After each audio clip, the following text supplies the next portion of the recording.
Good evening, guys. So I just watched a video about disruptive investing, and this channel has about 74,000 subscribers, and they're probably a great channel because they're doing something right to gain the attention of the subscribers. But however, what they're not doing right is putting a last video, which is about Fisker.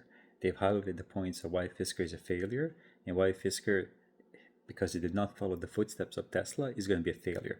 And it's a laughing video. I can't believe that the FUD pieces are coming out left, right, etc.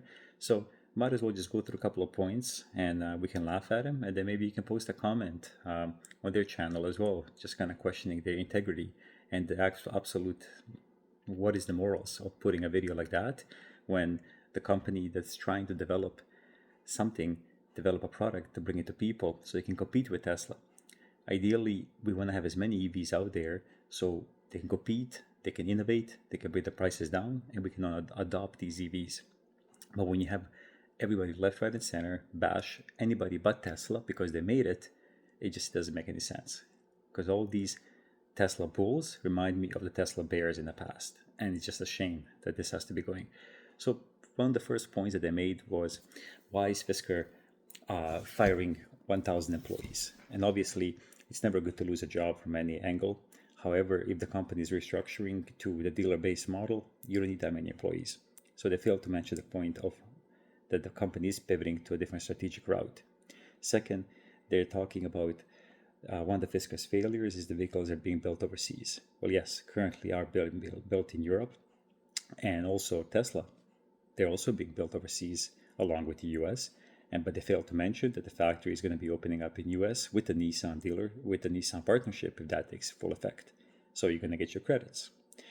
Third thing that they mentioned was 35% margins. Obviously, and what actually ticked me off was they've sold X amount of vehicles, but they manufactured 4 times as many. And the reason that they want to deliver all of those vehicles because they would have taken a major hit on the margins, which is an absolute BS. There's a reason why they couldn't deliver all the vehicles.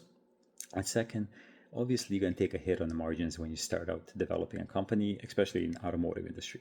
You have to reach a certain number of vehicles to break even and 10 times that to reach a profit. It's just a common sense. You're never going to make a profit on your first 10 vehicles. And they know that. But the FUD pieces keep coming out. And that was the key point that really ticked me off. And just I had to make a video making a statement. Second thing that I noticed was looking at the stock chart. I mean, if you have to look at Fisker stock chart, it's brutal, obviously.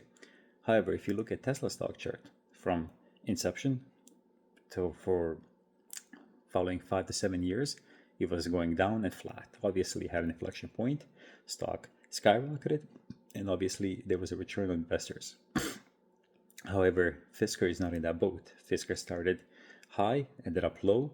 However, that is not a reason to bash a stock. The stock is not a company, and the stock is only going to perform as good as the output of the company. And that's what Fisker is actually working on right now. So all these little FUD pieces are going to come out, and it's interesting to watch them. And what I urge you to do is just put a comment in there. Just if there's a clownish statement, just post a comment. Just call them out, challenge them, and hopefully they get to see this video and they can respond back as well, or have a one-on-one with them anytime of the day. All right, guys, if you like the video, subscribe. Cheers.